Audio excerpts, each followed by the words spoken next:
Turn that up. A little loud in my headphones, Chris. We already got a thumbs up. Look at that.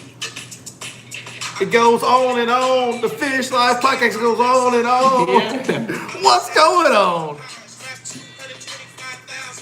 Welcome back to the Fish Life Podcast. It is Championship Sunday, Lake Fork Bassmaster Elite Series 2022, the official post-game show of your Lake Fork guy, not the official Bassmaster one. No, we don't want to bring their ratings down like that. This is the official Your Lake Fork Guide post-game show for the Bassmaster Elite Series. We're about to have a real good time. We are. You guys might get a little bored. You might laugh a little bit because we're kind of dumb. So there's that. We are there. We bring that to the table. Yeah, blow the whistle. Fade that out, Chris. Yeah, that's not too short, son. Too short. Yeah. Too short. Brandon Pollock was too short to catch Lee Livesey. What? Brandon, we love you, man. Just a little poke there, It was funny, dude. Gerald Swindle had some great jokes this week. You know what? I think we all enjoy when Gerald Swindle was near the top of the leaderboard. Mm-hmm. Before we get into that, let's do our thing that we do in the beginning. Hey, tonight we're going to cover the post-game show for the Bassmaster Elite Series. We're going to break it down, talk to you guys about what happened on the water, Lake Fork. We're going to have some more in-depth coverage on the water coming up later in the week. But tonight we're going to discuss everything. I was out there for the whole deal, saw it all. We're going to break it down, have a good time doing that. Also, we got a little Watts bar action coming up this week on the NPFL. That's right. We're going to discuss that as well. What else, Chris? What else we covered tonight? We're gonna talk about the Fish Life app. We're gonna talk about the pro lanes. We're gonna talk about how that all ties into Lake Fork. Despite the record not getting breaking, there was some pretty impressive stuff that happened in Lake Fork. We're going to break all the Lake Fork stuff down. Basically, this whole podcast is about Lake Fork with a little sprinkle of Watts Bar at the end and a whole lot of videocracy throughout. That's right. Does that sum it up pretty well? I feel like I nailed that. Yeah, you nailed it. Let's go. While you're watching, do us a favor. Go ahead and hit the thumbs up. Lord knows we need the help. Please do share this podcast. I don't know how to do it. Hopefully you do. I'm an idiot. Share it. You're probably not as dumb as me. Sharing is caring. I believe there's a button. In a 2022 world. I believe there's a button labeled share. Is that how you do that? I think so. God dang, I'm dumb. I can't even figure that out. That's bad, boy. That's bad right there. Subscribe to the channel if you won't mind as well. And, of course, drop us a comment so we know who we're talking to. Let's say some hellos and how you doing to the early risers in the chat. Chris, you want to do that? Let's talk to him. Andrew, can't say your last name. CJ, Eagles 20, John, Brad Lamar, Jason Walden, CJ, Melton Horner, Andrew Alphabet. I can't say your last name either, but I got a nickname for it. John Sherrod, Dusty Smith, Fane 3, so many more coming in. We got Mel Moyle in the house now. Lots of people are in. The comments aren't registering. Here they come. They're starting to come. Scott Mandel, Big John. Y'all just keep dropping them comments. Express Jack, we see you. We love you. We appreciate you. That's for sure. Faux shizzle. Christina. Faux shizzle. What did you see this weekend that impressed you the most? The ability of all these Elite Series anglers to adapt to what the weather conditions threw at them. We had some hellish winds. We did. And that brings us to our first subject of the night, which is Billy Ray's Redneck Science. Before we do that, I got one more thing I want to do. A huge shout out to the entire Bassmaster organization and a huge thank you from me personally.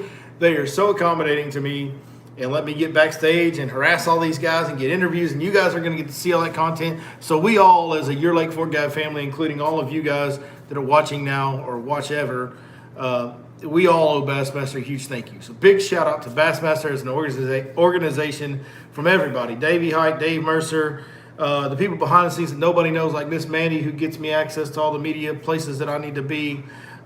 Just everybody in that organization, so accommodating, so friendly. It's such a good atmosphere behind that stage. I really wish that all you guys could be back there with me because it's such a cool place to be, considering who's back there and what the atmosphere is like. It's really been this last couple of years getting to do things like this has been a really unbelievable experience for me that I'm just glad that I have had. I'm really, really glad that I've had that experience. So I really do sincerely appreciate Bassmaster's hospitality on that. Redneck Science. Talk to me. Talk to me, Goose. We had I don't even know what the official nickname for this is. We need to come up with some kind of redneck nickname for it, but we had a doozy of a cold front. Yes. And, year after year, early spring, we deal with exactly what we saw. But not this late in May. Late. Very usual. It's not very often that you go from record highs, which we had. Correct. The last couple of weeks, Correct. or close to record highs the last couple of weeks. And then overnight, record lows. Almost record lows. Yeah. So we went from one extreme. I mean, that was such a 30-degree high temperature swing in, overnight. Right. That was really, really crazy how that worked out and shaped up. It was what I would call a nipple crimper. A nipple crimper? Yeah, you get to late May, it starts getting 90 degrees and nipples get a little loose. Right. They start relaxing a little bit. Mm-hmm. Then all of a sudden you wake up and head to the lake and it's 60 degrees with a north wind blowing, it crimps your nipples up a little bit. That's old nipple crimper cold front. I think that's a pretty good name for what we think. I mean, I like it. If you would have told me that during this tournament that the pros are going to be wearing their bibs and jackets and on layered the final day and layered up, I would have called you a liar. Because it's a nipple crimper. They didn't want their nipples to get crimped. Mm-hmm. They had to put on them britches, them extra ones. You know what I mean? I get it. That's all I'm saying. I get it. Big Perm showed up. Big Perm did show up. We'll talk about that. Let's talk about the cold front. So what can you do? What happens to these fish this time of year when it's gotten hot? What did we learn today that can help us going forward in a redneck, simple, scientific way? Because I don't like to overcomplicate things because I'm not very smart about scientific or mathematical, or I'm just a fishing guy. I ain't got none of them degrees from nowhere other than Hard Knock University, you might say, right. on the water. So what did we learn from that today? Well, here's what I learned. I learned that when you get that nipple crimper come in late in the year, that's that official term for the late in year cold front now. Mm-hmm. So that nipple crimper comes in, you might want to get your butt to the bank early in the morning. No doubt. Because what we saw there is that the water warmed up, started driving some fish off the bank out. I mean, there were still some shallow fish, but started driving some of those fish a little bit deeper, but they weren't all out there yet. When we got that cold front, it seems like that shallow water cooled right back off, and it pushed a lot of those fish right back up on the bank and got them active, because the early bite today was primarily shallow. Correct. Primarily shallow, the early bite. So when you get the nipple crimper, I would say the thing that we've learned is go warm weather, followed by super cold weather all of a sudden, go to the bank early, and as the day progresses and that bite slows down, now let's slowly draw back out. Mm-hmm. You got to move with those fish, man. That's the whole key to this game, is staying around them. I mean, staying around them, locating fish and being around fish is the biggest part of this game. Correct. The second thing is fishing baits that you have confidence in, that you can fish efficiently in that cover that's present wherever those fish happen to be. So that's basically all bass fishing is. That's how you put the odds in your favor and become a great bass fisherman. Stay around fish and fish efficiently with baits you have confidence in for the cover present. That's right.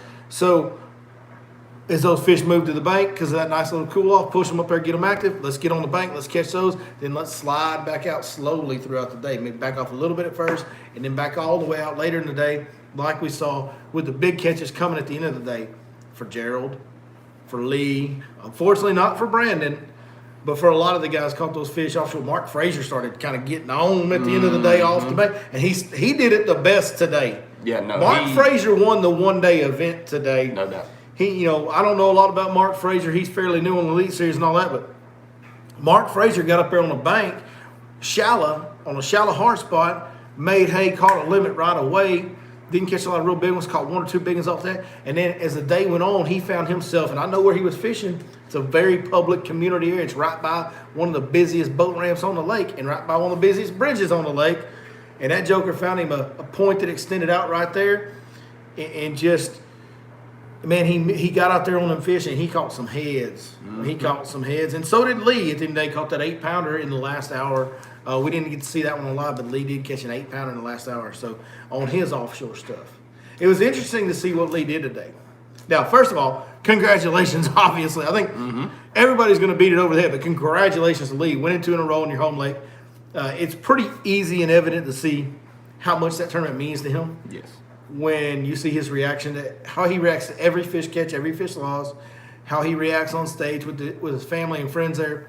I know it's a huge feather in his cap. I know it meant a lot to him. So congratulations to Lee Livesey, first and foremost. But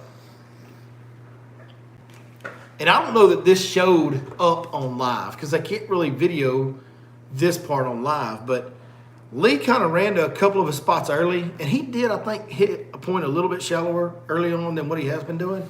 And then he kind of went to that area that's been his area yesterday and today. Over there in that creek, halfway back in that creek where he was. He went over there, it really wasn't happening. He got that limit, but he had 15 pounds on the limit, which is so far below his standards of this tournament, and probably knew he was going to need more than that. And he did. He needed more than that. That wasn't going to win. He did a thing in the middle of the day while he had that 15 pounds. That sucker got up and ran around and graphed. They can't show you that on live coverage, but I watched him go by Polnick and the other way back by Polnick, and he was flying all over the lake graphing, and he never did find anything else he wanted to fish. So what did he do? He ran back to that same area that he'd caught him yesterday and finished his limit this morning, even though it was a small limit. And in my head, like, the way I see that, to me, he's thinking, man, this is all I got. Like, I don't want to say he's giving up. He's not giving up. He's fighting as hard as he can, obviously. He's giving up on finding new and better schools of fish. He's saying, this is all I got. It's halfway through tournament day, 2/3 of the way through tournament day. I'm going to win it or lose it right here. That's basically the decision he made. That he was, even though he hadn't caught any big ones out of that school and he wasn't catching them very good out of school early, he placed a gamble and a bet on the fact that there's good ones here and they're going to bite for me before 3 o'clock. That was the bet he placed. That could have gone on Lake Fork. I'm going to tell you, that could have gone against him. Yep. He could have sat there and not caught those fish. Fortunately for all of us that watching this, it did not go against him. Those fish did end up biting. He did catch a 5-pounder and a 4-pounder and an 8-pounder, and he got up to 25 pounds, which is, it was funny watching Lee. He was like, you can tell he was kind of starting to run out of fish as the event went on because his weight decreased kind of the same amount every day, a pound or two, a pound or two, a pound or two. Every day his weight goes down. I think it averaged a little bit over 2 pounds per day that he was losing weight on his best 5 stringer. So that was really interesting to watch him go through that process and understanding the fishery the way I do and getting to see the stuff that wasn't featured on live about him running around graphing and then going right back to where he left. That was really interesting to watch all that unfold today. Really, really interesting. And that's why you come to your Lake Fork guide, because you get the behind-the-scenes perspective. You just don't get anywhere else. The little details where you can learn things.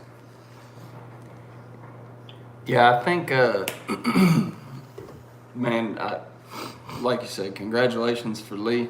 That was amazing. To do it on your home lake, especially back-to-back, that's something pretty special. But, man, I'm a huge Brandon Polnick fan, as you well know. And, man, I think Brandon Polnick kind of did a little bit of the same thing, and it went that opposite way that we were just talking about. I think he spent a little bit too much time on his deep fish. So I watched Brandon Polnick more than I did anybody else today, and I can tell you he was committed to that area by the dam. Started there, stayed there a long time, caught 1 2-pounder off of it. Went, did some other stuff, came back, caught a couple good ones. Caught a big one, a 5 almost 6-pounder, and then went right back to the dam. Yeah. And I didn't understand that. Like, I guess he was just thinking maybe they'll fire later day. But what it was, and I know what he's seeing on his graph. You've seen this in my boat with me on Lake Fork. He was seeing it because he caught about 15 or 20 sand bass today, I'm pretty sure. Right. He caught a lot of white bass today. So I think he's seeing a big school of sand bass on his graph. And he's seeing some bigger marks in there with it. Right. And everybody knows the size of the fish that roam around with those sand bass sometimes is just gargantuan. Huge fish that roam around, and they actually eat some of those sand bass. They're so big, sand bass eaters hang out around them. Yeah. That, and that's what fishing is, gambling, dude. It's placing your bet on your guess about how the fish are what fish you can catch, how they're gonna bite, all that. It's all a gamble on it. We're all taking our best guess and betting that we're right in fishing. And unfortunately for Brandon Polnick, that's the game. That's where he placed his bet was on those fish roaming with those sand bass around that dam, and spent so much time.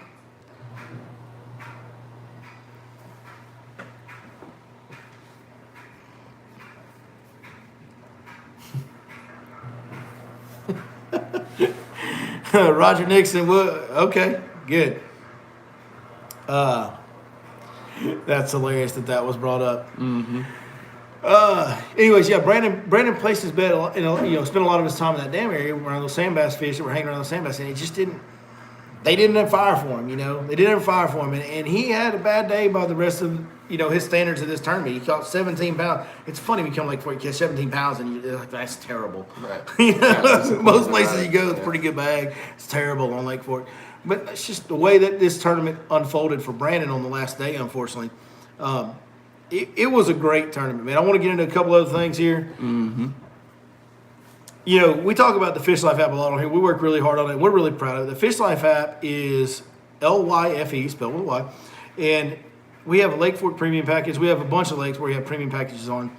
But the deal is, on the Lake Fork package, I'm the one putting all the locations on there, and it updates every month around the first of the month. Mm-hmm. And now, this year again, I'm not saying that any of these guys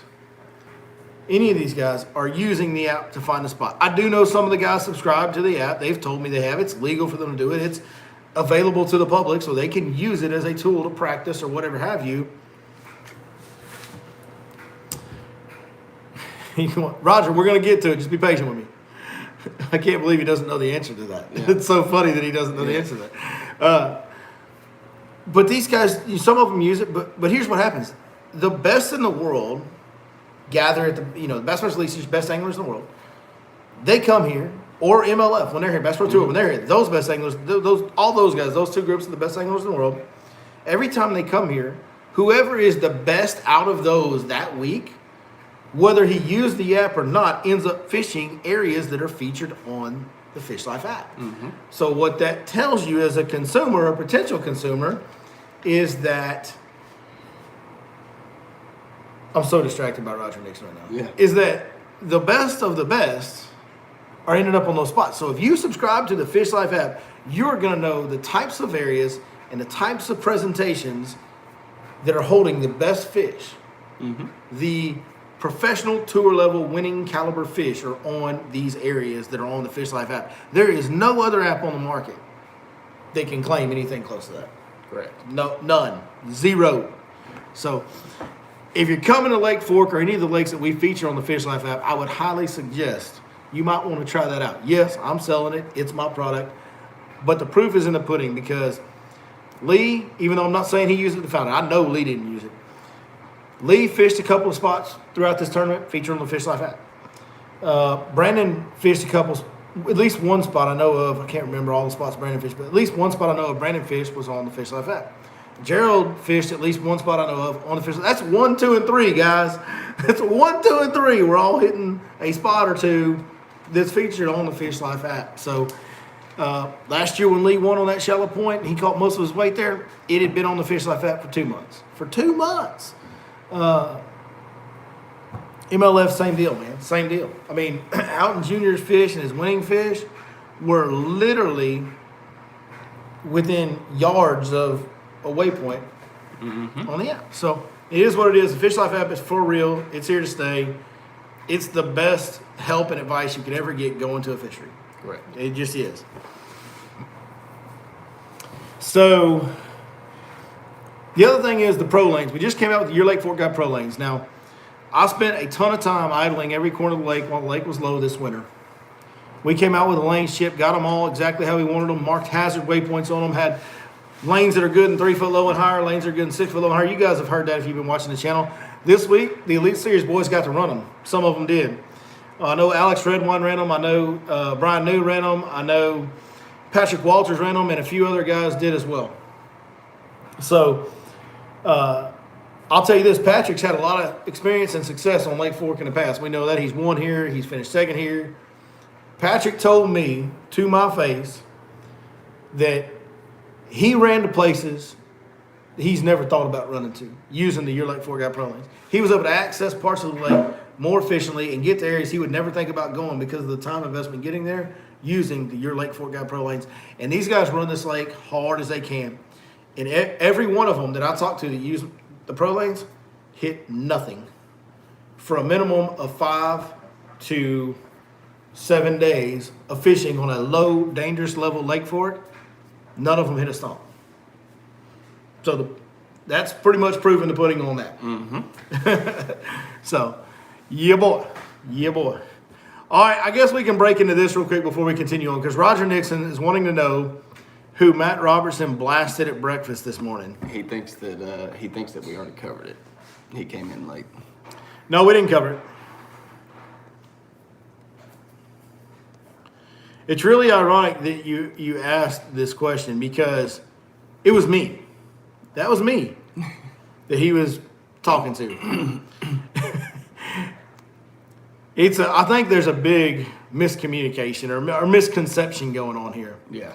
I posted a video Thursday after day one. Yes, it showed areas that guys were fishing. It did not disclose anything that Bassmaster hadn't already disclosed on live coverage. Bassmaster shows you where these guys are. All I did was post a YouTube video breaking down that area, saying, look, this is the kind of point it is. This is how he's using it. You know, this is the pattern that's working for the leaders on day one. Just like every other video I've done of these tournaments. I do the same thing every time. I also showed where John Cox was. I showed where Keith Combs was. I showed where several guys were that were doing well. And I was on Keith Combs early thinking he was going to do good. Keith Combs didn't have the best tournament, but I showed where a lot of guys were. It wasn't just Lee. The difference was on a couple of Lee spots, I actually showed the navionics shot of my graph. Now, there was no coordinates visible, okay? All it did was show the shape of the point so I could kind of point to you guys and explain what they were fishing. Somebody told Lee, I now know people were telling Lee and messaging Lee that I put his stuff on social media and showed everybody exactly where he was fishing, and even showed where the schools of fish were marked. Well, I referenced a school of fish that was marked on my graph. I did. That school was marked on Monday on a guide trip. Monday and Tuesday on guide trips is when I marked that school of fish. I did not idle over Lee's fish. Guys, my sonar is turned off Thursday through Sunday when they're here. I never turn it on. My sonar is not even clicking when I'm sitting 500 yards away from the structure talking about what's going on doing coverage. I do everything I can to not interfere with these guys. I hope that I get to talk to Lee someday about it. I doubt that I ever will. I never intended to disrupt Lee's deal any. Like I said, Bassmaster already shows you guys exactly where they are. All I did was explain in more detail than they can during live coverage. I explained it in more detail of how he was utilizing those areas and why I felt like they were working for him. He was also told that I idled over his fish to mark them on my graph. That's not true. Like I said, those were marked on guide trips earlier in the week. So I walked up to Matt, because I've met Matt before and we've had a good conversation, and I walked up to say hi to him, and he refused to shake my hand and stared at me like he wanted to hit me in the mouth, and then told me that I was sorry for what I did. And then I tried to explain to him what actually happened. And he's like, well, if that's true, then I guess ain't nothing. He said, I don't remember exactly what he said, but something along the lines, well, if that's the case, then it's no big deal. But I'm going to take the word of my friend before basically believing you, is what he kind of insinuated. And at that point, I just figured, well, fine. Matt, you don't know me that well. You want to judge me like that without hearing both sides of the story? Fine. You know, we're done. Jacob Prosnick was over there. Why'd you take the video down then? Because Lee was mad about it. I didn't want to upset Lee during this tournament. Like I said, I do everything to try and not disrupt these guys. You know? So big misunderstanding. it was me that Matt Robertson was yelling at. Or not yelling at, but he was barking at me a little bit, telling me that I was sorry. So, I don't know. Maybe that's my last Bassmaster tournament to cover behind the scenes. I may not be allowed anymore.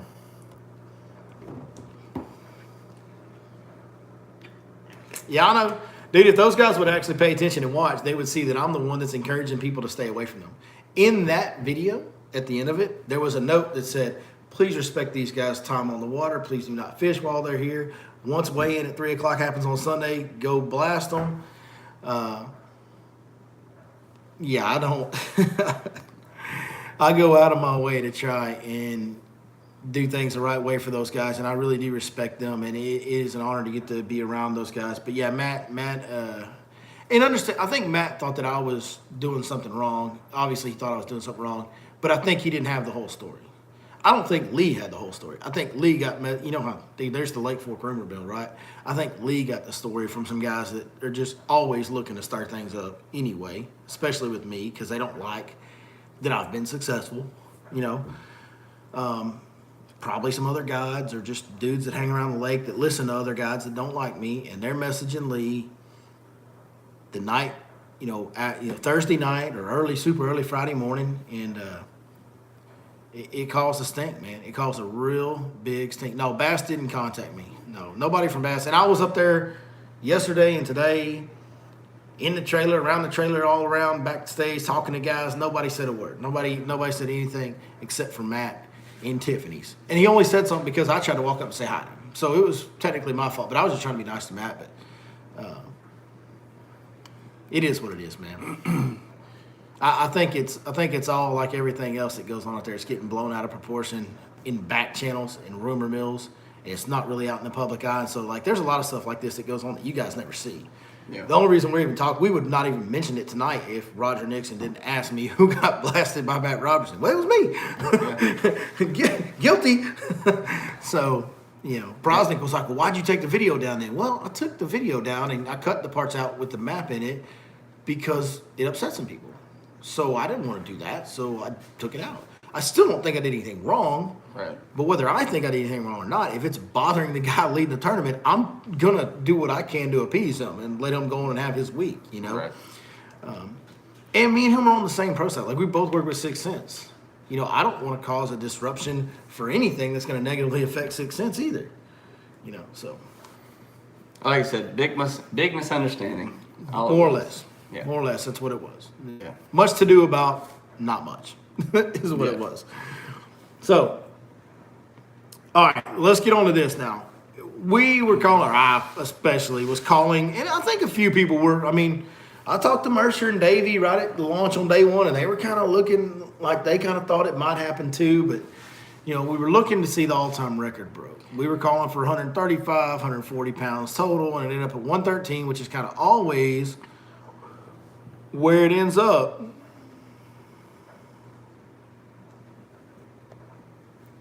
And it seems like that's always the weight we get when they come to Lake Fork right now. Somewhere between 110 and 115 is where it ends up. Can I throw a disclaimer out there? Yeah. Literally, anytime you have a tournament on this body of water, this time of year especially, the all-time record can go down. It can. So, to be fair. Well, it can. I don't think it's that much of a stretch.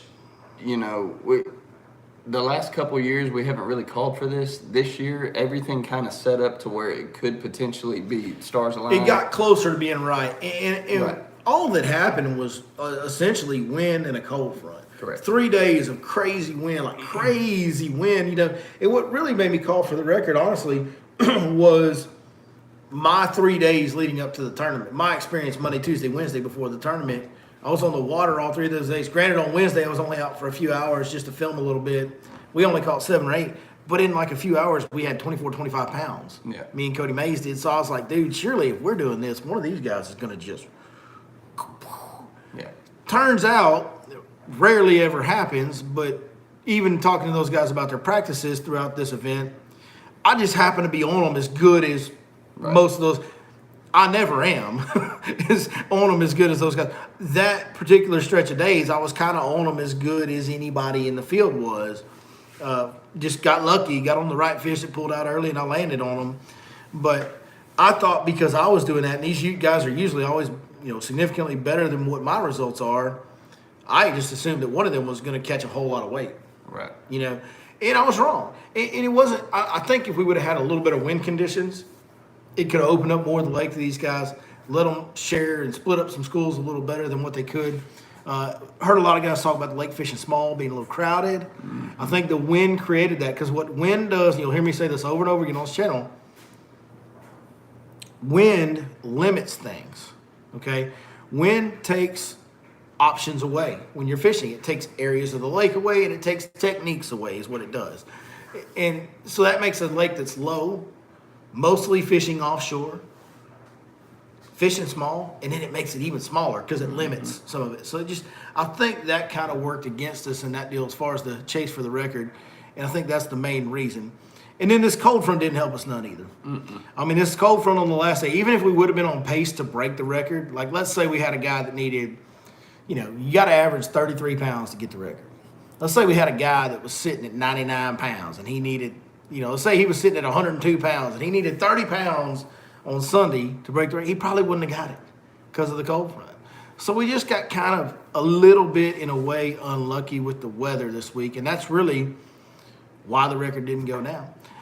Davey Heights said it in our Thursday video when we interviewed him right before the tournament started. It's the record for a reason, and everything has to line up right for the record to go down. But here's what I want to get at. Even though the record didn't go down, okay, we had 4 guys go into the Century Club in this event. 4 guys, and had a fifth one that was sitting at 99 and change. Like, we had 4 guys go into the Century Club. We did not even see a 10-pounder.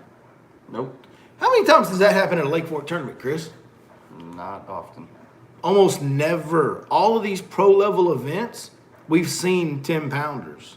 Brandon Cobb with the 11. Right? I don't think there was a 9-pounder. There wasn't a 9-pounder, folks. There also was not a 35-pound bag. Right.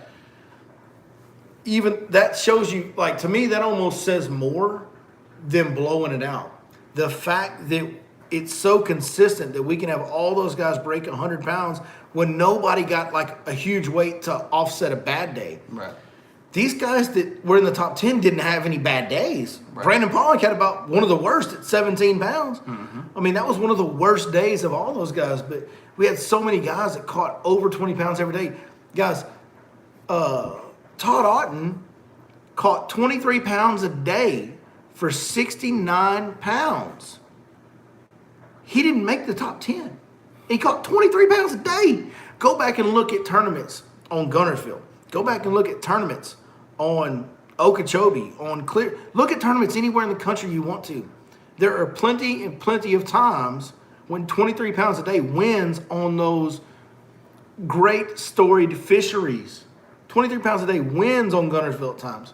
23 pounds a day wins on Santee Cooper at times. It wins on Okeechobee at times. It wins on all these other places at times.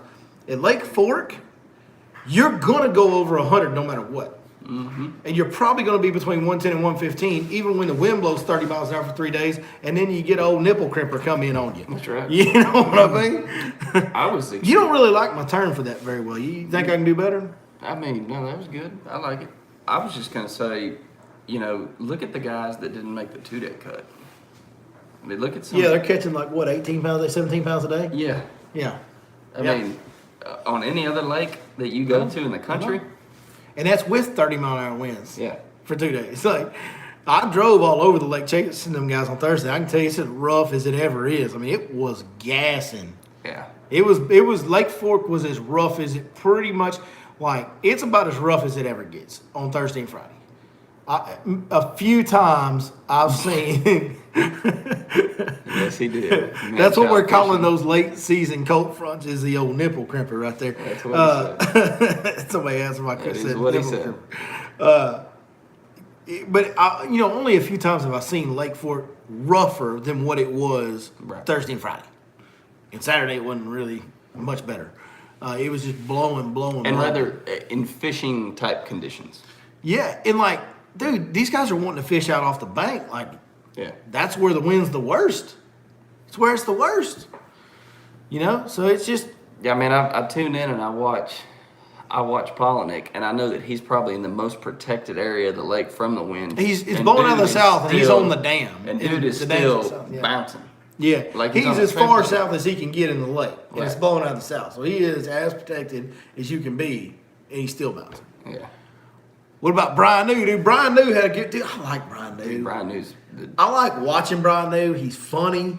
The dude is having a blast. It's like watching John Cox a little bit. It's a little bit like watching John Cox. I mean, they're different guys, completely different guys, for sure. But I enjoy watching both of them for the same reasons. They are having the time of their life. Oh, no doubt. Every day they're out there. And yeah, Brian New got on him, dude. He top 10'd it. I mean, he threatened the 100-pound mark himself.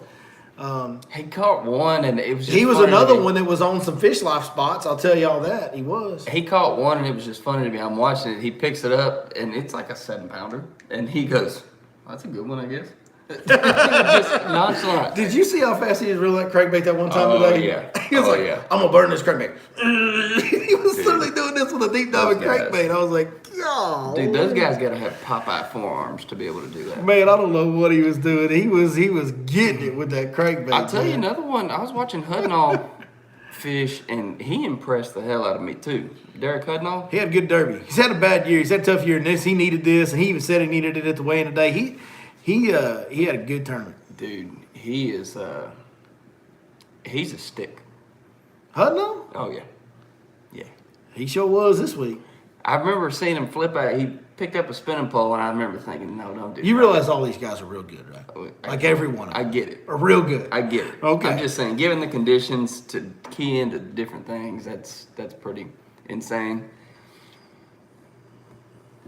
I think G-Man would approve of my term for these late season cold fronts. Probably so, but he probably had one better. He probably, well, he's like the best comedian of all time in Yeah. bass fishing. So I mean, imagine he would Did be you able hear to- him? Did you hear him say the other day when Lake Fork was rough? He said, "Man, it's lumpy out there when you're riding around. Lumpy like grandma's oatmeal." Yeah. That joker. By the way, you know what he calls us? Because I walked up to him and said, because I know he knows Luke Duncan real good. Yeah. And I was like, "Hey, man, you know how Luke Duncan's like low budget live? Well, we're like lowest budget. We're under Luke." He goes, "Man, that's bad. Y'all in the red. Y'all like no budget dead instead of low budget live." So we may have a new show name. Might be No Budget Dead. Yeah. That's funny. Yeah, he is a funny dude, man. He was really good to talk to. He was so cool this week, man. He I was was great glad to this see week. him have a good tournament because historically he didn't do real good on fork. No, we so they said they're gonna sell tickets to the Robertson Lawson wrestling match. That'd be a good one. That'd be a good one because we both ain't in the greatest shape and we're both pretty big. There'd be some meat slapping around in that one, I guarantee you. That's a lot of man meat right there between me and Matty Robertson.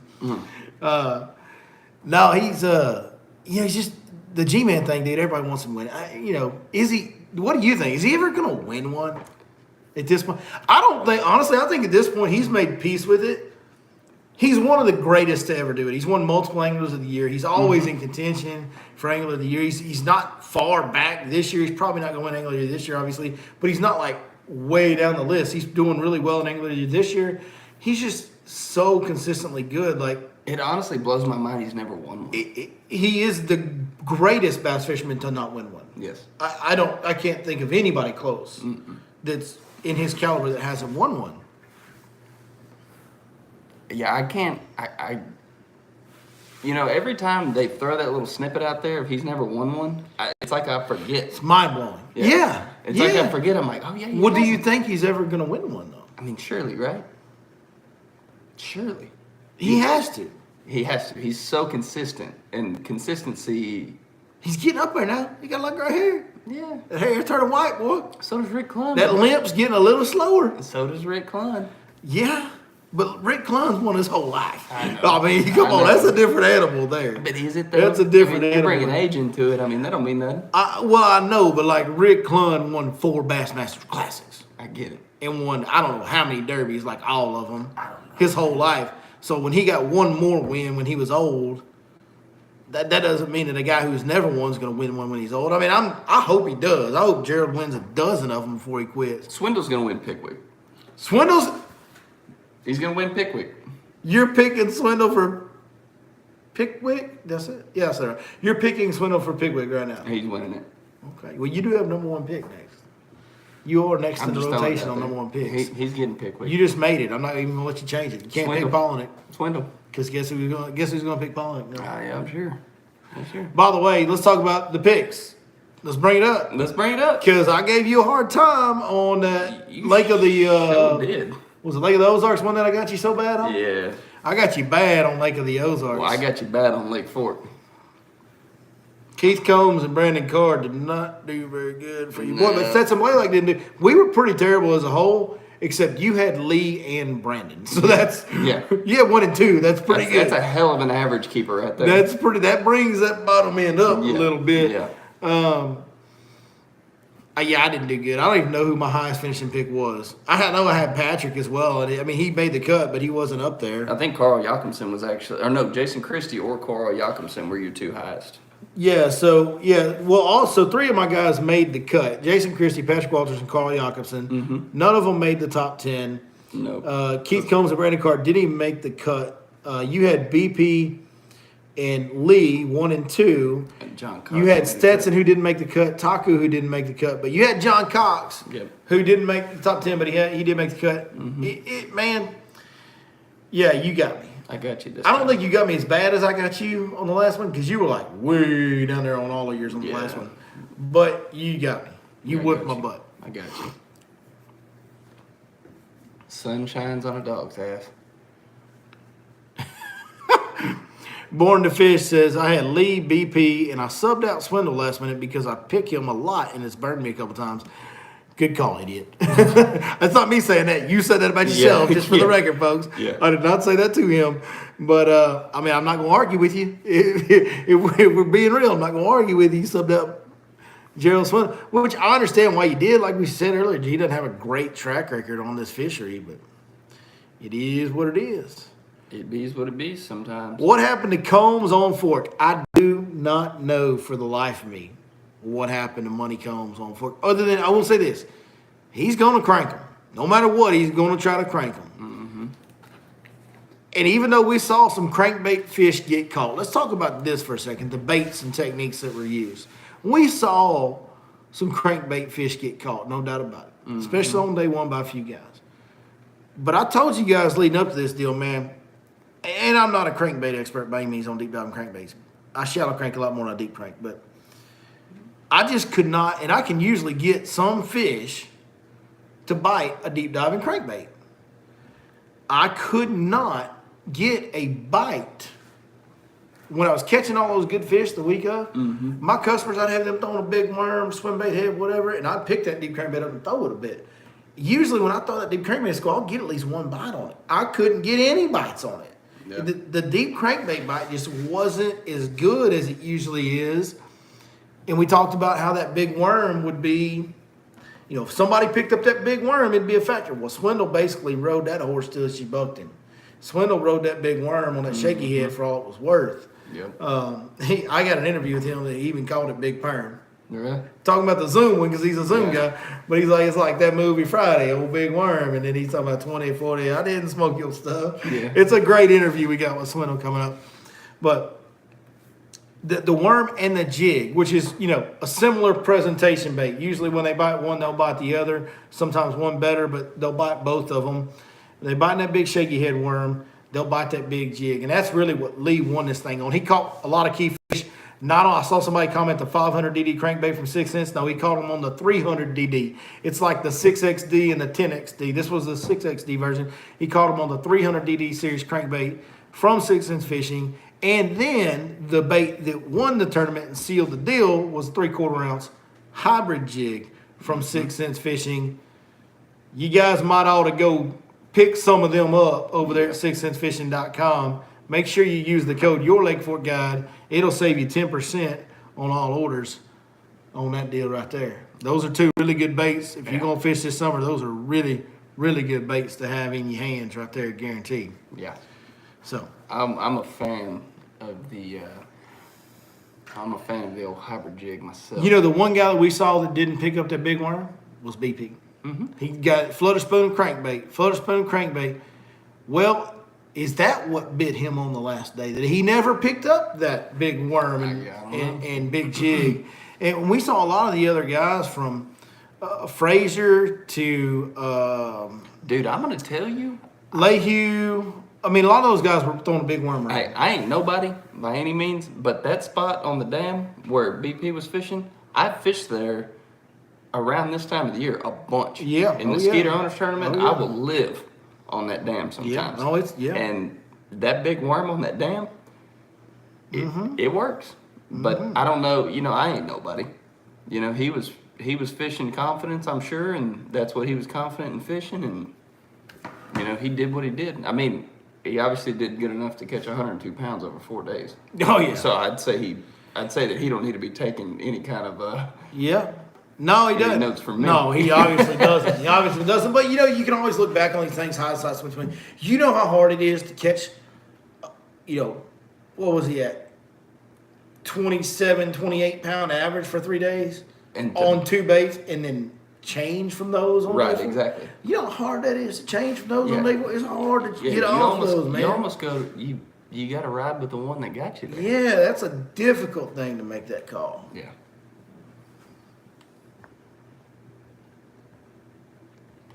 I don't think that, man, I don't think Brandon did anything wrong this tournament. I think that Lee's tactics just worked out better for him in the end. And Yeah, it's one of those deals because they were neck and neck pretty much the whole tournament.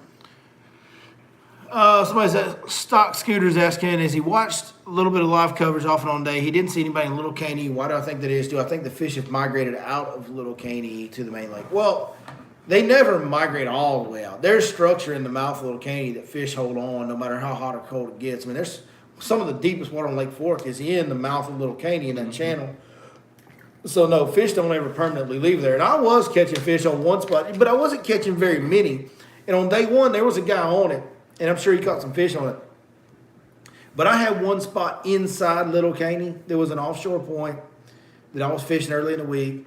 And there was a good school of fish on there, but I would only get 2 or 3 bites out of that school is all I would get. And so I was fishing that school, yes, but then I would move on and fish other schools. So that was the only school I saw. And I graphed several of the points, and it was the one school that I saw there. There's just not a lot of fish out just yet. We need a little more hot weather to get the rest of them on out there. Plus, that brim spawn needs to finish up.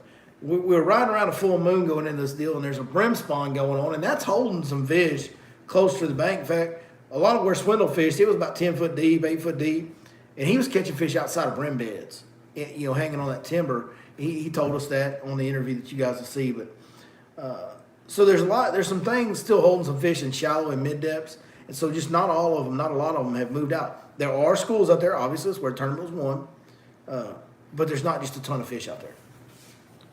So that's the answer to that. 5/16. What size head? No, not 5/16. What size head do you use on the big worm? On the big shaky head worms, the big 9-inch ones, I use I can't remember. It's 3/4 ounce or 5/8. It's 5/8. That's what it is. It's 5/8 or 3/4. I knew you just 5/8. missed your number. It's 5/8 or 3/4 ounce. It's one of those two, but it's got a big 7/0 hook. And on the swing shake, it is a 3/4 ounce head. I know that. Well, also too, a lot of times on that big shaky head, I'll throw the 1/4 ounce, and you'll put a big worm on there. Yeah, and just fish it slow. Man, I just like having that big hook in there. No, I get it. I like that bait being stuck to the bottom and standing up with that worm tail up there, and I like having that big hook in there because when I have that big 7/0 hook on a big shaky head, I can now put that on my big rod, my big 7.7 heavy. And I can put 20-pound fluorocarbon, and I can jerk on them and winch them to the boat and flip them in.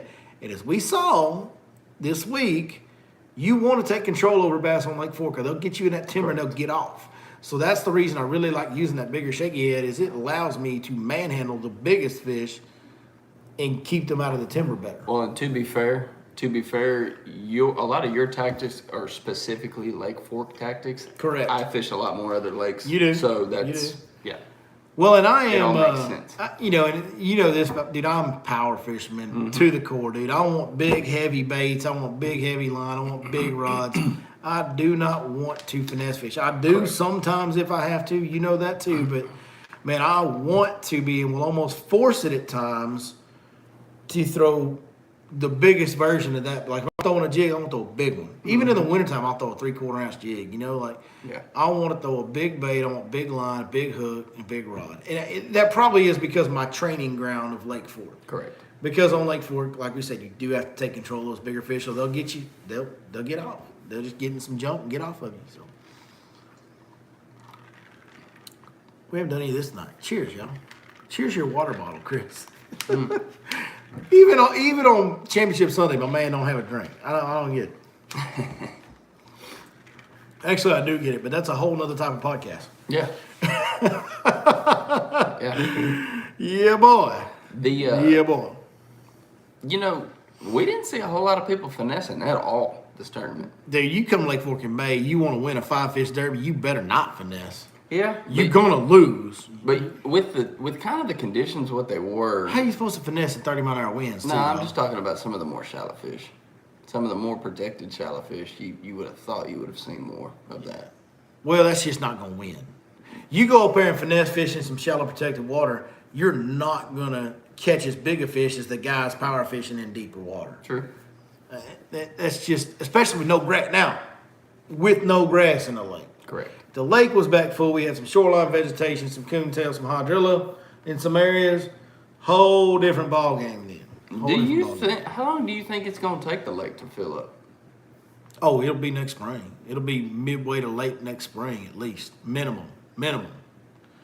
I don't think it'll fill up this fall and winter. I think we'll need a good stretch of rain in that, when we start getting all those fronts, it starts to warm up, then you get a front, starts to warm up, you get a front. That, anywhere from February, March, April, and even into May, we need those big rains like we're supposed to be getting on Tuesday. We got to have, all 3 months of those hit to get it back all the way full from 5.5 foot low. Why does anyone fish grass and weeds? Okay, I saw this question earlier. We didn't get to it. I apologize. You said you were seeing all that green grass and weeds on the drone shots. Dude, that's on dry land. That is weeds that have grown up on the dry lake bed from the lake being low. Those are not in the water. There is no, the lake has come up a few inches, so there's like 4 or 5 inches at most, probably 3 or 4 inches at most on those weeds, like literally that much. Like a fish can't even swim up in them. So that's why you didn't see my fishing. Those are on dry lake bed. It looks like the water flows into them because it's come up into them just a touch, but there's no water underneath them for fish to get in. There's not much vegetation to speak of at all in the lake. No. I mean, almost none. Yeah. I mean, almost zero, dude. Crazy, isn't it? Couple of patches of coontail here and there, couple patches of hydrilla here and there, but I mean, not enough to hold fish. Yeah. Very, very, very, very little. The grass will start growing back this fall.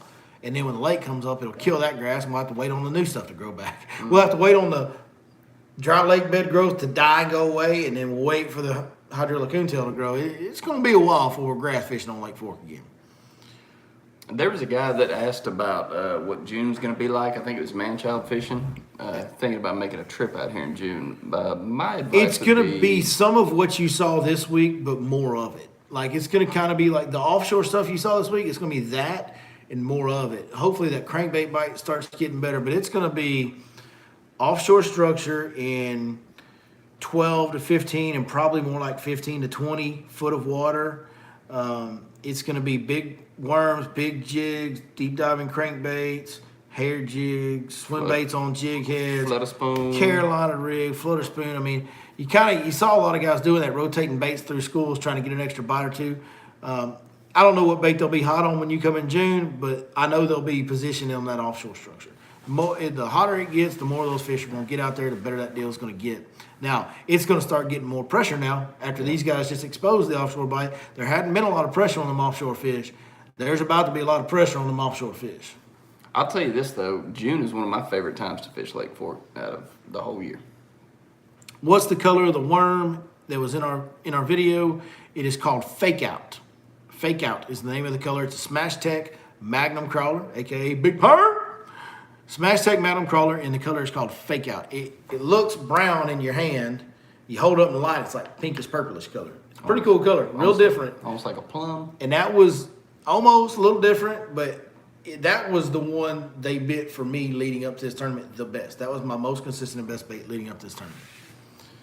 So, and Swindle was throwing a plum apple colored Magnum trick worm, which is pretty close. Pretty close. What else we got tonight? Oh, Watts Bar. Let's talk about it.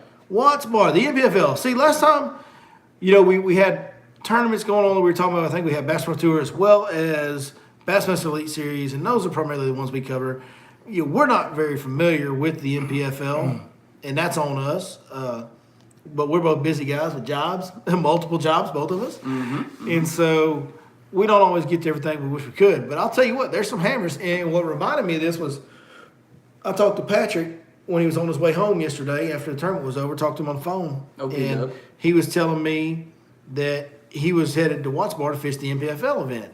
Well, dude, anytime a guy like Patrick Walsh is fishing something, I kind of want to maybe pay a little bit of attention to that. Mm-hmm. And there's a lot of guys in that field that are going to, most likely beat Patrick in this. There's some dudes that can fish in the MPFL. We went over that Ross earlier in the year. It's legit. There's multiple Elite Series level guys and former Elite Series level guys fishing that MPFL. So it is worth your time and attention. They are going to Watts Bar Reservoir, which isn't a lake that we really hear about on the professional tour level events. Almost never anymore. But it's a Tennessee River lake. And heck, it drains into Chick, man. It drains right into Chickamauga. It's the next lake up from it. So it looks a little more elevation, higher elevation, a little more mountainous than maybe some of those other lakes than Chick is. Looks like it's uphill, so to speak, if you will. So it's got a little bit of that South Carolina mountain type of lake, but not a lot of that. It's mainly, Tennessee River Lake. Probably going to be offshore deal, I would guess. What do you think? I mean, I don't know much about Watts Bar, to be honest with you. Just looking it over, I would think that the offshore would be the deal. This time of year? But again, I don't know enough about it. Docks. Seems like it's got a lot of docks and steep banks. Mm-hmm. Right? Yeah. It, docks and steep banks, that's probably going to play in May and June. You would think. That's probably going to play. So probably see some dock fishing, probably see some guys offshore, stuff like that. Don't want to make any picks, and I'll make one pick. I'll pick P-Dub because that's my boy. I'm going to pick Patrick just because I want him to win. How about that, folks? I'm picking John Sukup then. Absolutely. You stole my second pick. There you go. There we go. There's literally the only reason we're picking those two guys. They're the two that we know. Yeah. Like that we actually know significant amount about and know well. And I know they've got a lot of really good anglers on there, and that's on us for not knowing one. I apologize to you guys. I don't mean any disrespect by that. It just, life's busy. We can't watch them all, dog. You know what I mean? That's just all it is. So, but y'all check out Watts Bar. They'll have live coverage on the MPFL site this week. I think Luke still does the hosting there with Fat Cat, which is a great combination. So I'm going to try to pay some attention to it this week, and you guys should as well. And then next week when we're here, we'll be doing some picks for Pickwick. I got to get my game up, baby.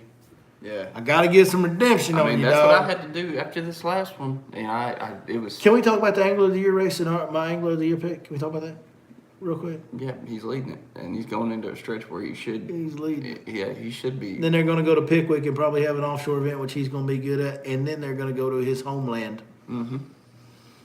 Yeah. It's the Angler of the Year pick that I made. It's his to lose at this point. The Angler of the Year pick that I made this year, like literally the way that I said it would go, like I nailed that. Like, listen, I'm gonna do some of this right now, a little pat on the back to myself because exactly how this season is shaped up for Brandon Pauling. I looked at the schedule, I was like, ooh, if he survives Florida,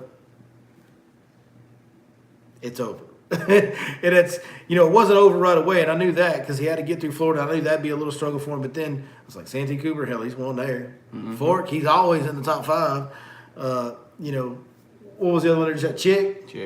Chick and Pickwick. He'll probably do good on those. That's kind of my guess. And then they're going to an extra tournament. Normally it's 2 tournaments up north. Now we got 3 tournaments up north. Boy. To be fair, if you hadn't picked him, I would have. But John Cox is not bad up north. Nah. And he's not bad on Pickwick. And he's in the mix. John Cox needs to get through Pickwick because it's probably going to be a ledge deal, probably an offshore deal. Yeah. So he needs to survive Pickwick. That's where John Cox is at. He actually can do some damage up north. Just saying, folks. It's BP's to lose. Dude, that Joker was walking around backstage with a Happy Gilmore check the other day. Really? They gave him one. If you're leading, if you're the AOY leader, you get $1,000 bonus at the next tournament. And he was the AOY leader after the last tournament, so he got this big Happy Gilmore check. And I see him walking around backstage with his big old Happy Gilmore check. I interviewed him with the check in his hand. This is great. That's funny. It's like, did you have to go to an extra big bank to cash that, or how's that work? How are we doing this? It was funny. Oh, man. Oh, my goodness. He could miss the tournament, though, from baby being born. It was Brandon could. Yeah, he might. He might. Hopefully, he doesn't have to. Hopefully, it all works out like that. But he was funny. He was getting him and Carl were getting baby clothes. I don't remember which guy it was. It was one of the Japanese. I think it might have been Taku. One of the Japanese guys brought them like some baby clothes all the way from Japan and gave them to them. They had matching baby clothes. Him and Carl did. It's pretty funny.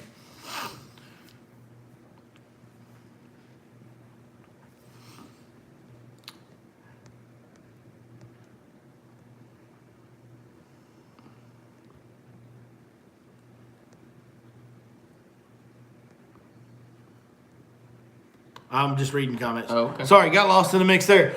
Hey, I'm going to wrap this up. Yeah. Christina, Lake Fork 2022 Bassmaster Elite Series was a success. It was a success. It's always a success when they come to Lake Fork. It's always the biggest weight of the year. I would say it's a safe bet it's going to be the biggest weight of this year. I don't see anything else that's going to beat it.